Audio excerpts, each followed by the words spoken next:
البارحة ساهر والليل طال، أخيل بدر السما لين احتجب، ذكرني يلي مظالم الليال والين مالي على الدنيا حتب. سيرت فيها وشديت الرحال، من سار مثلي لقي فيها العجب، إن كان طاف الجنوب مع الشمال للشرق شرق وفي الغرب اغترب. يا ناصر أوصيك في بعض الخصال، لا تاخذ السالفة لعب وطرب، اللي تجودت في عم وخال ان طحت ما يرفعك زين النسب. بالدين ربك رفع عبده بلال، يوم النسب ما شفع لابو لهب.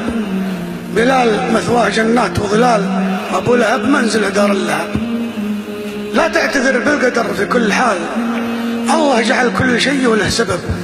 احذر مما شاته القيل وقال، من جاور الجرب يبلى بالجرب.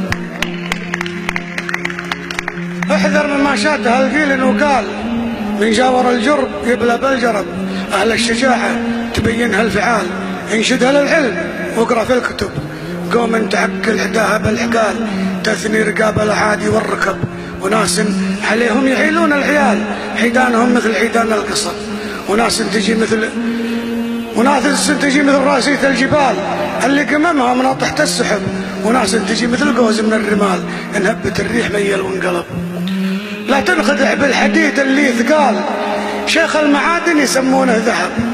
والحر زايد على باقي الجمال، والعود زايد على باقي الخشب. والخيل عندها لها مال وجمال، ما يكمل اللي يتحمل بالقرب. من كل شيء يجي واطي وعال، في كل شيء يجي راس وذنب. وراس الرجال صلاح وطيب فال، ترفعك فوق المناصب والرتب. والجود بين ولو من غير مال، نورا من الله اللي منه وهب. مبداه يغنيك عن صفر الدلال، وشبة النار تغني عن شبل. اختار في مجلسك بين الرجال، لا تجلس الا مع شيوخ العرب. ولا تهرج ان كان ما جالك مجال، واللي هرجت تلتزم حسن الادب. خلك محافظ على صدق المقال، عيب على الرجل اللي قالوا كذب. خلي جوابك على قد السؤال، ما كل صيدة تتعب في الحطب.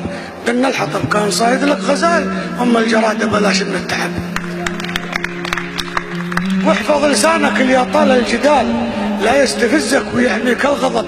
وتكون ترمي بها وقت انفعال، وتجيك في الدقن ولا في الشنب. كم من قصيرة تكفي عن طوال، كم من طويلة توردك النشب. ركز عيونك على شوك السلال، قدام تكتم على جني الرطب. وضحت لك بالدليل وبالمثال، هذا السلامة وهذاك العطب. واعرف ترى كل شيء للزوال، ويا سعد من كان صابر واحتسب.